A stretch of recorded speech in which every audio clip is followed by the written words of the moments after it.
Customer কেয়ারে আপনাকে স্বাগতম জানাচ্ছি। Thank you. আপনাকে আমি কিভাবে সহায়তা করতে পারি? আপনি কি আমাকে বিয়ে করতে চান? জি, আপনি ভুল নাম্বারে রিং করেছেন। না না, আমি ঠিক নাম্বারেই ফোন দিয়েছি। আমাকে বিয়ে করবেন? জি, আমি বিয়ে করতে ইন্টারেস্টেড না।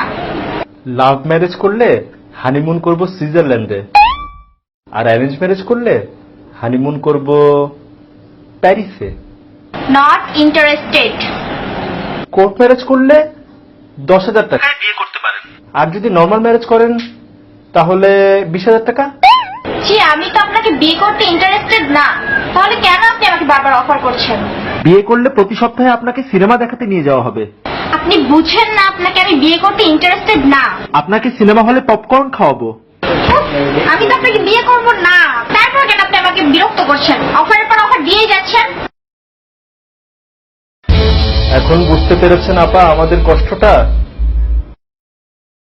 যখন আমাদের ইন্টারেস্ট থাকে না, তখন আপনারা কেন নতুন নতুন অফারের নামে বারবার মেসেজ দিয়েই যান। মাত্র 100 টাকায় পাবেন যে কোনো মোবাইলে 160 মিনিট সব সময় কথা বলুন, 1 পয়সা পার সেকেন্ড কল রেটে, মেয়াদ 30 দিন। রিচার্জেই ব্যাকপ্যাক। আজকেই একবারে 500 টাকা রিচার্জ করে জিতে নিন ব্যাকপ্যাক। অফারের মেসেজ পেতে পেতে মেসেজের প্রতি অভক্তি এসে গেছে। অফারের মেসেজে পুরা মোবাইলের মেমোরি কার্ড ফুল হয়ে যায়, ডিলিট করতে করতে ঘন্টার পর ঘন্টা পার হয়ে যায়। ফ্যামিলি অ্যান্ড ফ্রেন্ডস এর ইম্পর্টেন্ট মেসেজ আসলেও মনে হয় যে এটা বোধহয় অফারের মেসেজ, এই মনে করে মেসেজ আর চেকও করা হয় না।